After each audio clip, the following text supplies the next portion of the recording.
Welcome, everyone, to this Good Leadership Podcast. My name is Charles Good, your host and the president of the Institute for Management Studies.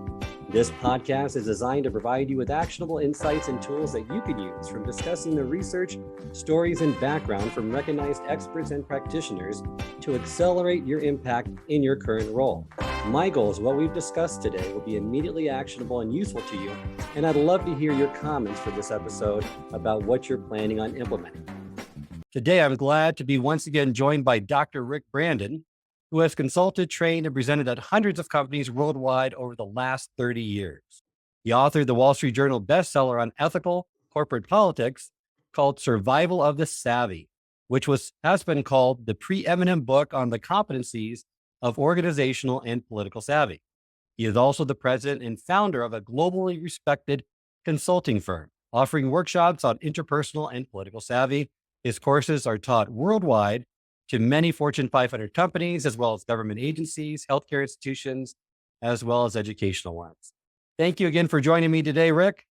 It's great to be back, Charles. I just realized it's been 20 years that we've worked together in these seminars. And so I'm not going to ask you for a Rolex, but it's great to be back, and always is a pleasure to be working with you. Thank you, Rick. And last time when you were on the episode, we talked about your new book, Straight Talk, which was a great conversation on that. Today, I really want to focus on the international bestseller that you wrote, Organizational Savvy. A lot to unpack today. It's a great book. So before I start, love to just ask you a little bit about your background. And in regards to this topic, love to know what started you on this topic, because I've heard and seen it, we've talked about it, that you've kind of funneled data from 20 years of derailment coaching, right?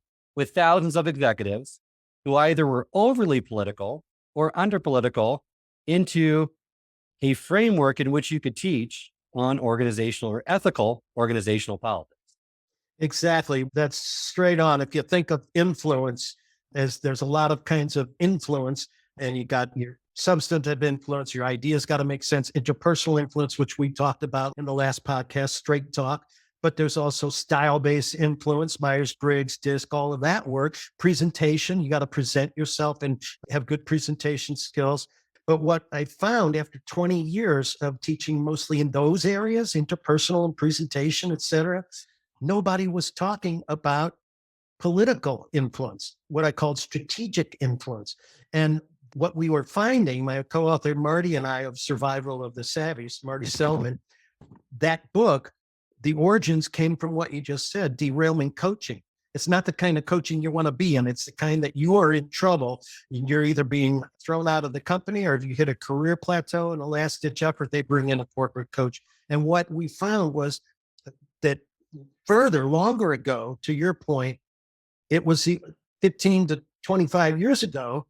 This is with 2,000 folks that Marty and I have coached in a derailment situation. Used to be longer time ago that it was the over political people who didn't have EQ, emotional intelligence, or care. They were abusive, and now they were so high they couldn't get away with it. So they were in trouble. But more recently, with the volatility and competitiveness and the turbulence and complexity of companies, just as many people in career difficulty up a creek without a paddle who were under political. They didn't have politics. They weren't abusive. They were too self-deprecating, and they were in trouble for the opposite reasons. Under political and over political is a problem. That's the origin. I said to Marty, why are we waiting until people are in trouble? Let's package this stuff into, as you put it, a cognitive framework for understanding what is your political style and what are the skills for not being in trouble by being over or under. That's great. And really, many people think if you're politically savvy, right, that's kind of a dirty word.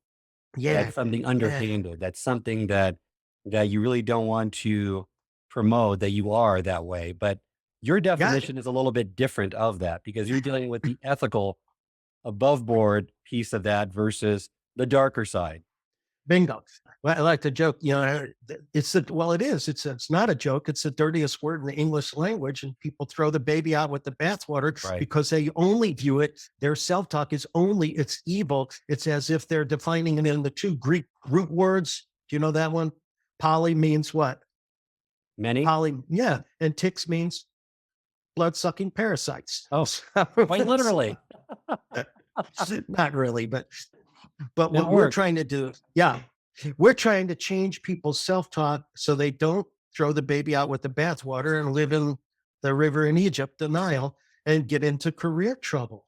So we define it as strategic influence. We're really, that's the first step, is to redefine and to look at your attitudes and your negativity about politics and to try and reframe it as strategic influence. It's really just trying to get more visibility for yourself, more greater influence for yourself, to get into a position of power, but not power tripping, positive power to do great things for the company and to do what we call impression management. So even in political parties, this is about company and agency politics. But if you think of government politics, it's about image management and visibility and impression management. So all that politics are in organizations are efforts, sometimes behind the scenes, to understand the unwritten rules, to gain visibility and endorsement, and to sell your ideas and achieve positive power to do great things for the organization. That's ethical politics. And I love what you said. It's high integrity politics. It doesn't have to be Darth Vader. That's part of the force, but so is Obi-Wan Kenobi, right? Oh, definitely. And the sooner, I would argue, the sooner a manager or leader can identify what those unspoken norms, politics are within an organization, the better, because that will Mm-hmm. allow them to move up. That will allow them to connect better, get their proposals met, have more influence and impact in their communication. And they're not something that's in the policies and procedures. This is something that for many it's taken advantage of, or it's there's no written protocol in place. And if you don't have those skills, even though you might be very intelligent, be a technical expert, maybe even have good people skills, which people skills I think would overlap with this, you Yeah. still are going to be at a disadvantage if you're not savvy in this way. Yeah. And people all the time ask, well, how do I know what the unwritten rules are? I'm new in the company. That's why you want another political skill, high integrity, ethical political skill of building relationships. Someone in your network knows the rules, the unwritten rules. And sometimes, to your point, they're not written down. And in fact, they could be the opposite of what's the spoken and written rules. And so I want to know someone who does know them. I want to watch the behavior of people who are axed and people who rise, because that's a clue about the hidden culture. So it's about getting off of autopilot and opening my eyes and not viewing politics as so evil that I don't want to pay attention to it and that I take things too literally. Because there may be times where it's the opposite or a business problem comes, bubbles up from the unwritten rule. You know, we have an open door policy around here, or anyone that knows Joe knows his door ain't open in the morning, right? And at the end of the month, when there's finance time going on, do not bother him. So there are certain unwritten rules that a savvy person with political savvy will at least look around and ask the questions. What are the rules for meetings, for punctuality, for decision making, for channels communication? It's different in every organization, and it might be different in your pocket of the company versus what the rules are over here. So critical to know, and something that I think people really need to take heed of, that even though you say you don't want to play politics, you don't want to get involved, you are in the game and you have to know how to navigate in the game that you're playing in and know the rules and be observant, be mindful of those. And like you said, when someone's coming in, maybe you can talk to those that are exiting or have been there a long time, pick their brain, let them give you that feedback that you need to say, okay, here's how decisions are made, or here's how policies are instituted. But it's understanding that, being mindful of it and making it a priority so that you And know the lay yeah, of the land as quickly as possible. yeah, and I loved how you say it is a game. That doesn't mean that I'm an evil game player or manipulative. Because if I'm not playing a game that's going on in every company, right, then in every organization, otherwise check your pulse, then that makes me a bench sitter. As my teenage daughter used to say, "Oh, loser." So it's critical. And that starts with the mindset. I don't want to tell myself, oh, I'm a manipulative game player. No, I want to survive. And there is a survival of the fittest. And as the book says, the survival of the savvy. That's critical to study the rules, but also to study who really has power and who doesn't, because it might not be the person who's the title holder and the org chart. Because we're Exactly. living, That's a very important distinction to make. got to navigate the white space on the org chart. Who really has power? Who gets away with mistakes, right? Who really has the purse strings? Not that I'm going to kiss up to them, but I want to be aware of it. The position that someone occupies doesn't indicate in all circumstances that they have the power. It could be Yeah. the admin assistant to that person that really controls the schedule of that person and Yeah. has and wields a lot more power than what you would think otherwise. So that's so critical to really point out and differentiate so that people don't think, well, they have this great title. They must be the person that has the power. No, they have the title. That's a Mm-hmm. different thing with them having the influence and the power. So such Yeah. a critical point to make.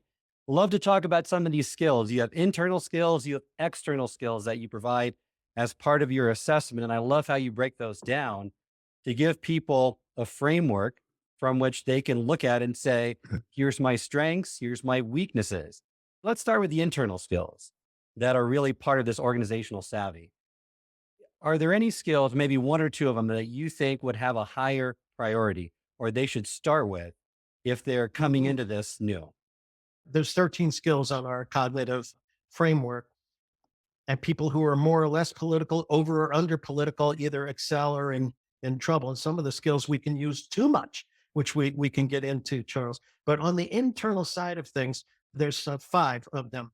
First off, I want to have integrity, personal integrity and performance integrity. You don't need to worry about that because you either have it or you don't. It's not really a skill, it's a character trait. That's the character cluster.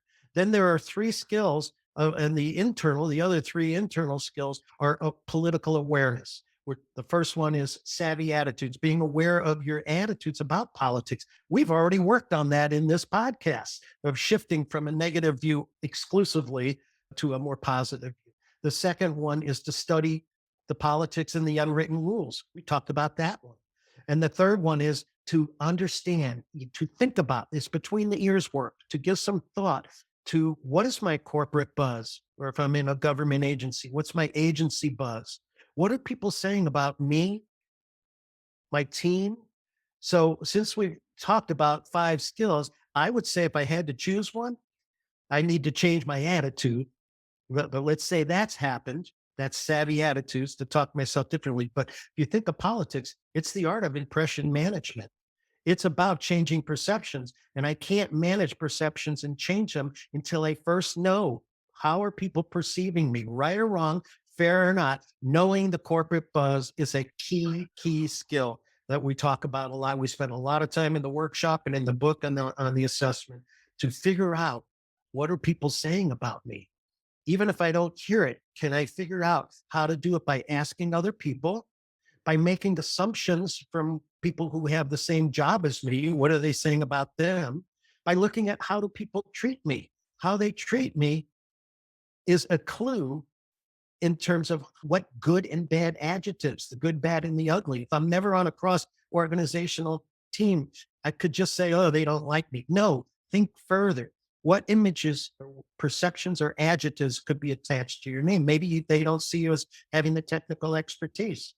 Maybe you don't play well in the sandbox. So, how people treat me is a clue, and I need to think about, what's that possible meaning of the negative phrases that are attached to my name, because it's going to decrease people's approval of my ideas. It depends on my image.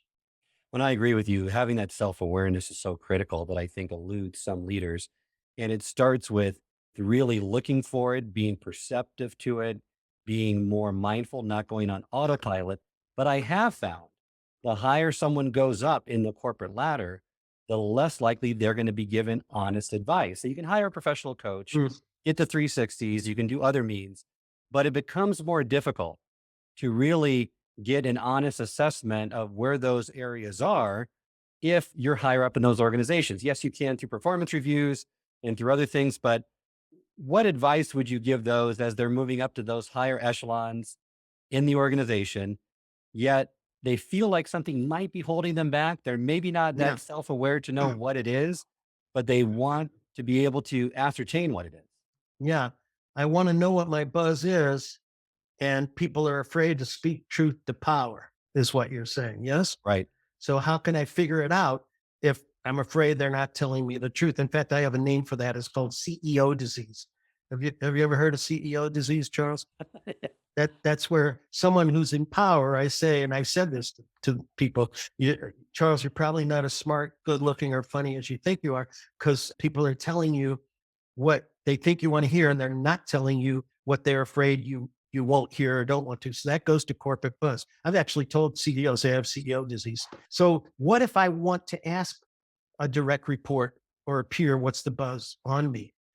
I need to make it safe for them, is the answer to your question. Charles, we worked together a long time, and I know I have buzz, you have buzz. I'm trying to figure out, you never stop learning. I'm trying to figure out what's the buzz on me.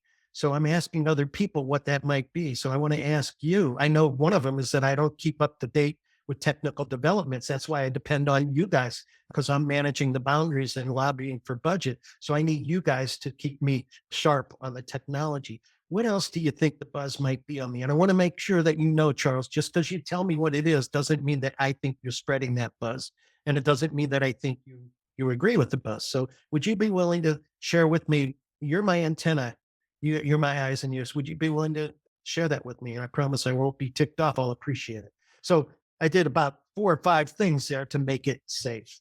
Would that have helped you if you were that my employee, at least have a chance of feeling like you'll go into no man's land? I think that's a great start. I think it also depends on the relationship you have with that employer prior to, because if you've nurtured and developed that relationship, there's that sense of trust, right?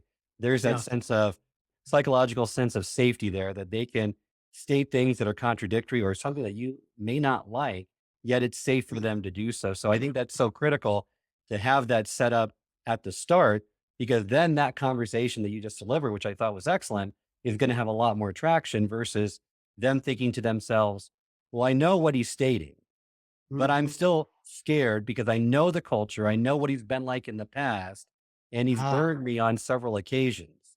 So you yeah. still may not get that honest feedback. And that kind of goes on the other end of the spectrum to say for leaders, and I've heard this a lot of times with their colleagues, with the people that are working for them, it's nice for leaders to show more appreciation to their staff. No one has Mhm. ever said, I'm just too appreciated, and not tying it to recognition. And that's an important distinction because you're recognizing them for results, but you can appreciate someone for just who they are and Yeah. not necessarily tying it to anything that they have done, but reserving the recognition for something that really matters. Instead of what I feel in the society, we find a way to recognize everyone, regardless of what place they land in, just so that everyone feels like they have a ribbon, a prize, which I think is also hurting how the structure of society is right now with how we view it as competitive. And some people are going to win, some people are going to lose, and that's a harsh reality that I think people need to experience sooner rather than later. Yeah, it's interesting you talk about that. I was at a dinner the other night where we talked quite a bit about this issue of recognition from a parental standpoint. And some parents give their kids too little positive recognition, and it chips away at their self-esteem, and that becomes their script. And that happens with our employees are just kids with bigger feet, so that can happen. But the other end of the spectrum we talked about with my buddies the other night was in certain families in certain communities, there are sections of the country where privileged kids, all they get is positive and everyone has to win a blue ribbon. They never learn to cope with, if not failure, with growth and the need to grow. And so if I'm working for you, I don't want to live in a desert of positive communication, but I also don't want you just to look to give me positive feedback at the exclusion of being straight with me, what we call straight talk about my growth area. Can I go back to something you said before, Sure. Charles? You said you asked, how do I make it safe for people to tell me the truth about my image? But I think it's an even broader question of how do I make sure that people aren't telling me what I want to hear about anything about my decision? Right. Have you ever worked with someone, you state an idea and they said, oh, yeah, yeah, yeah. And they're even agreeing with you before you're done with it.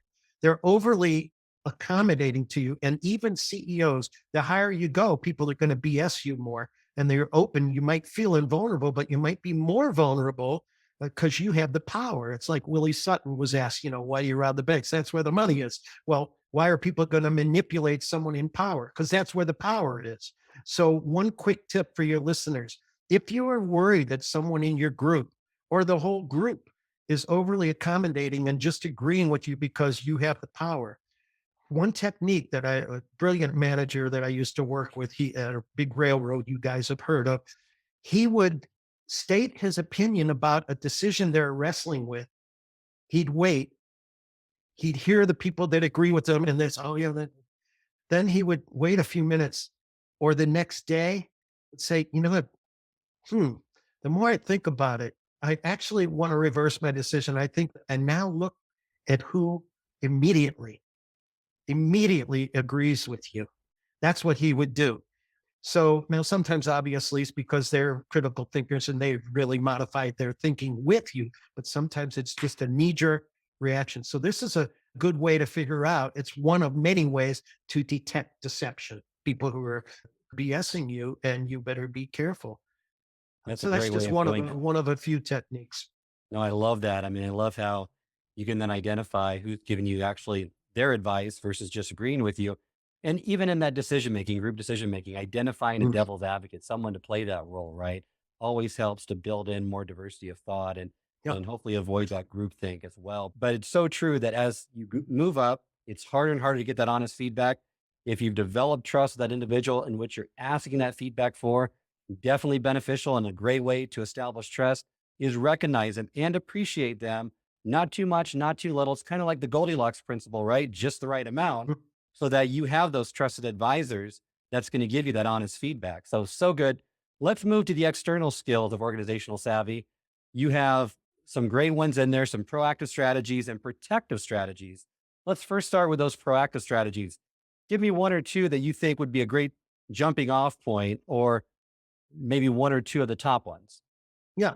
Well, just in terms of the whole flow, as your listeners can think about and they can assess for themselves just by asking themselves, you know, your perception, the buzz. So the first proactive skills, managing perceptions, negative ones that can hurt you, essential networking for visibility, what we call balanced self promotion, which is making sure your handprint is on your work through elevator speeches and make in a non crass, non bragging way, putting your handprint on your work so people know your knowledge, your skills, and your results of you and your team, enhancing your power image so that people respect your power and take you seriously, not abusive power, but positive power, and ethical lobbying. That means selling your ideas.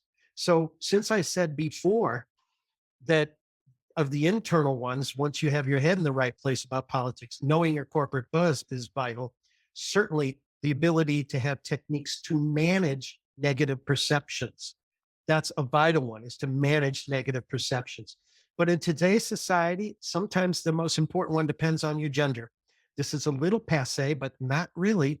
That the skill of balanced self promotion is the other one. And on our assessments, more than corporate buzz and managing perceptions, usually either handling sabotage or balance self promotion. People are overly modest, and some of this is gender based, and they don't positively talk about their results and their team's results.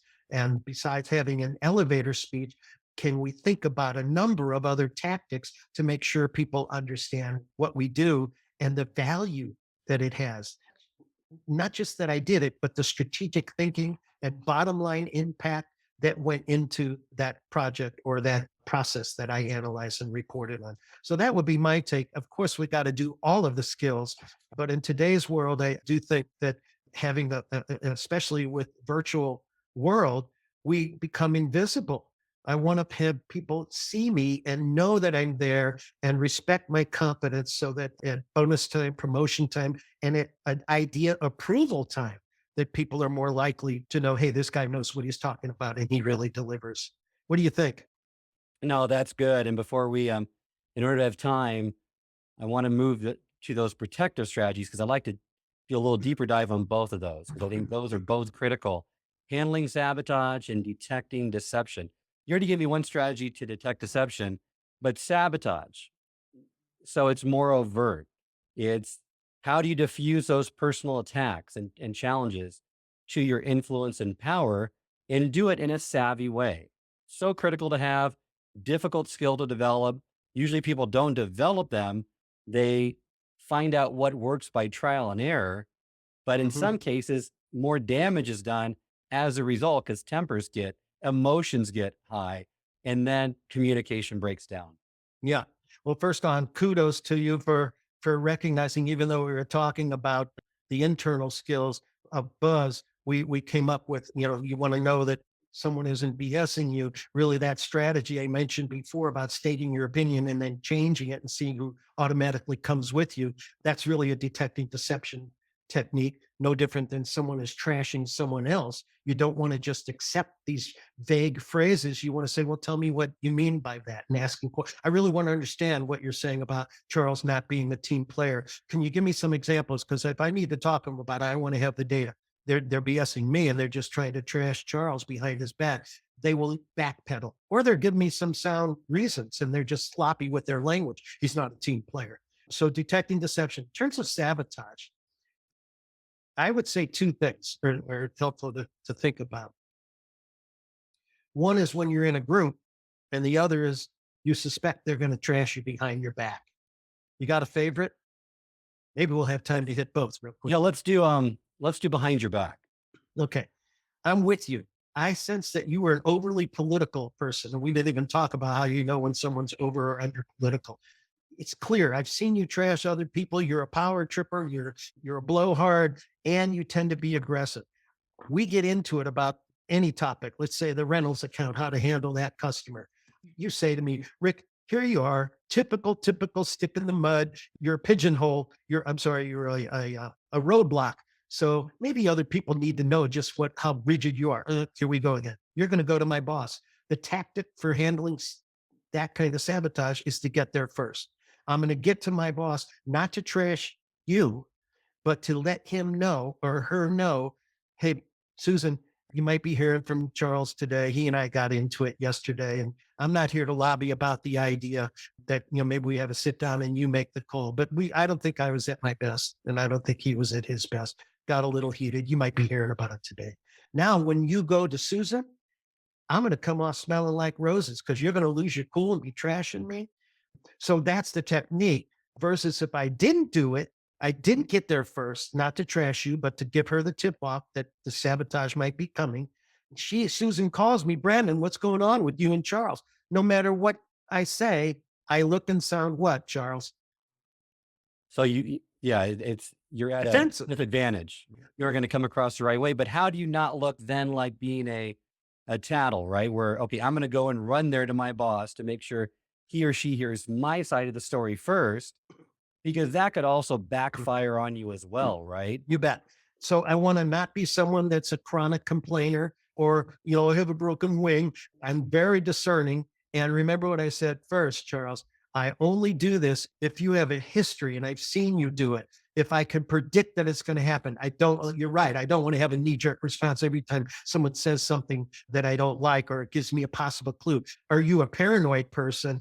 Or, you got to use your sniffer, but how often have you used your sniffer? This is about self-awareness and looking at yourself. Do you tend to be overly cynical of people so much that you can light up a room by leaving it? If you're pessimistic about people, then of course you better check your own tendencies. And of course, you may be the over political person trashing Charles when he didn't deserve it. So this is about self-awareness and ethics. Does that help at all with that? That does. concern? So, and there's some discretion involved there as well, right? Because if you know your supervisor well, if you've done this once or twice, Mm. then it's going to hold less and less power and influence for this individual to do that kind of behavior. So if you can nip it in the bud the first one or two times, going to your boss first, saying, we got into this discussion with my colleague today. We didn't agree. Here is my position. Not saying that he's going to come and talk to you later today, but just making them aware of your stance on it. I think that's effective. However, if it continues to happen at some point, there would hopefully be trust between you and your boss to know, okay, if so-and-so comes in after the 10th time, the 20th time, then they're not going to have the effect they're hoping to have. And hopefully that behavior will be Right. discontinued at some point, right? Right. Although I want to pull back on one thing you said, because I wouldn't be being straight with you if I didn't say it. I love most of what you said and were aligned. The one thing that I didn't do in that little Susan demo is I didn't take my position and say, I want you to know how I feel. So that I said, remember I said, let's talk about the content and you make the call, we have a sit down. All I was talking about was telling her that she might be hearing from Charles because we had a disagreement. And notice I said, I wasn't at my best and he wasn't. I don't want to lobby my idea at that point because then I think I could be seen as taking an unfair advantage and lobbying and getting there first. That's just my point of view. But as you say, it depends on the relationship. It depends on my track record with my boss, your track record with my boss, and others as well. Oh, no, and that's a great point to just really emphasize is that don't try to sell your point. Let he or she know of the discussion. Make sure you get there first, and then you're going to come out better on the other end than if you're seen as that as well. That's not to say that I never go to my boss to sell a point. That's called the skill of ethical lobbying. But I do need to have a lot of skills for championing idea, for selling my ideas to stakeholders. And that's a key skill that we teach. How do you figure out the stakeholders who matters, who really have the power, like we were saying before? And how do we have a plan to go in that takes into account knowing their communication style, their political style, what their level of agreement might be even before I come to them. I try to suss that out. And then knowing what their agendas are, studying the politics and their powerful people's agendas, so I can hook my ideas to theirs with integrity. So that's about sabotage behind my back. Do we have time for a real quickie Sure, we on can do a real quick one. If so you're in a meeting, right? And you're just caught off guard. Someone is directly and openly just sabotaging you, whether Yeah. they're judgmental, they're critical, they're slamming your practices, your policies, or assassinating your character. What do Yeah. you do in that case? First thing I do is I paraphrase them because instead of pushing back immediately, you push me, I push back. That's automatic. It's reflexive. So I try to watch that and show empathy for what and paraphrase. Let me see what I understand. You don't think I have the credibility to be presenting to the group because I don't work for the company. And who am I to come from the outside of my track? And you said, you're darn right. So that paraphrasing gives me a few moments to think because I'm thinking, how the heck do I come back? And it also earns the respect of the entire group. I'm mature. By the way, not pulling a Will Smith and coming up and slapping you, right? And so I paraphrase for a number of reasons, and it might calm you down a little too when people feel hurt. Then I need to think about there's three things that can happen. You're doing a put down. A lot of people just push back with a put down. That loses respect for me. Other people put up with, right? They just, oh, sorry, well, so I don't get overly aggressive. I don't get overly passive with a put down or put up with. After I paraphrase, I put aside. I put it aside. I paraphrase it, and if it's not something that needs to be dealt with right then, I let it. Reasonable people could disagree, and I could understand. So I'm going to sometimes put it aside, and if that doesn't work, I can tell them at least what I can see as a merit, how I could understand how they might feel that way, and without the word "but." And I shift to my concerns and my disagreement. My concern about what you're saying is that doesn't take into account how I've studied other companies and I've brought the data and survey. So hopefully that data and survey brings credibility, as well as the fact that I've worked with 30 other groups within ABC Corporation. So paraphrase, decide I don't want to put down, I don't want to put up with. Can I put it aside and let's work it, especially if it's an irrelevant issue, which oftentimes the saboteur will do, and the group will appreciate me. If I do need to deal with it, I say what I can appreciate or even find merit in the idea, and I then state my concern or my disagreement. Well, let me take it a step further then. So you paraphrase, which is great. You want to put it aside. Let's have this discussion at a later point in time between you and I, and we can discuss. Yet they won't let the issue go. And it's now sabotaging the meeting. It's a power struggle right now. The other members of the team are kind of looking down at their desks. How do you confront this individual in the right context so that you're not being negatively perceived, you're not losing control or showing too many emotions, but it's making a strong enough statement to say enough. Well, there's a lot of tactics that we can do. The first thing I want to do, I said before, is I paraphrase to the individual. In this case, if you keep coming back and you say, yeah, and furthermore, Rick, thanks for hearing me. And I don't like your mother wears combat boots, whatever the next put down is. I'm not going to keep paraphrasing. Oh, so now what you're upset of? No, at that point, to stay in control, I cut off my eye contact. I don't paraphrase to you. I might hear what you're saying and look at you, but then I will turn to the group. So the issue before the group is blah, blah, blah, blah, blah. I will paraphrase to the group and answer it.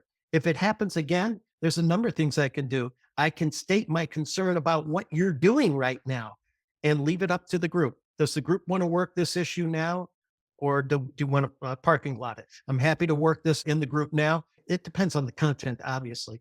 Or we can put it on the parking lot. I think the group will come up and discipline you for me. I'm going to name what I see. I see, Charles, I see a lot of people looking down and some are shuffling their feet. I can't help wondering what their reactions are and whether we should continue on this because this really wasn't part of the agenda. So I can let you know that I don't think the group wants to go there. Now, the caveat to that is obviously, if you're my boss and you are super powerful, then there are issues of balancing risk and reward, and that gets into political savvy too. Choices, choices, choices, choices that go on here. I love that strategy, putting it to the group, right? And noticing it, having the awareness of how are they reacting to this and having them do the discipline for you to get you back on track, which is a great strategy, especially for those that are not comfortable in confronting people in a public setting, but deflecting it to some extent so you get the help of others in the meeting. And you can also deflect with humor at times, depending on the situation, not sarcastic humor because that's sideways anger. But I might be self-deprecating humor and just not do the pushback, not do the put up with, put it aside with humor at times or go to the group.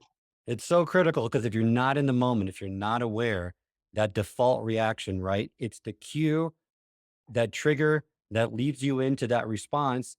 And then you not even realizing that you're in that mode until 10 seconds, 30 seconds later, until you catch yourself. So it's so critical. What you said at the beginning too is plan this out, have some foresight, practice these, identify situations in which that are common to you that this might come into play. So you have a game plan in place versus just being caught unexpected in this type of situation where you know your emotions are more than likely going to take over. Bingo. That's emotional self-intelligence through self-awareness, self-regulation. And on the humor thing, don't you know when you're going to do a presentation what the likely resistances are? Not ones that are irrelevant and off the wall. That's the put aside. But the other ones that you can predict. If you're in sales, you have to pre-think what the resistances are and objections.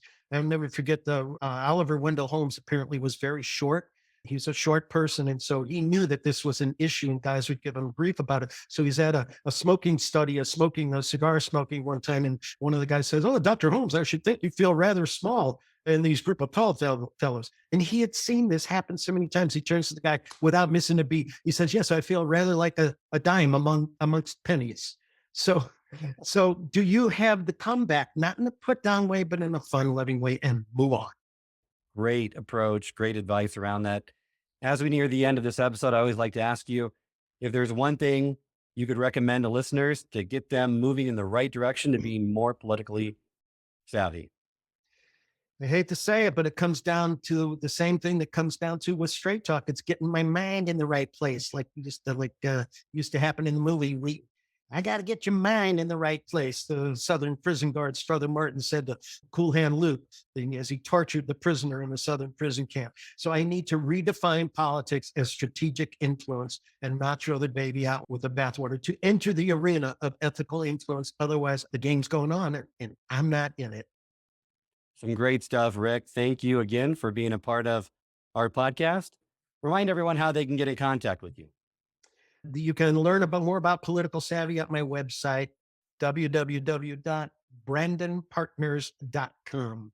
You can read about the book. You can see the courses that we offer on it. Feel free to ask me a question at rick@brandonpartners.com. If I'm not out of the country, I'll answer it within 48 hours.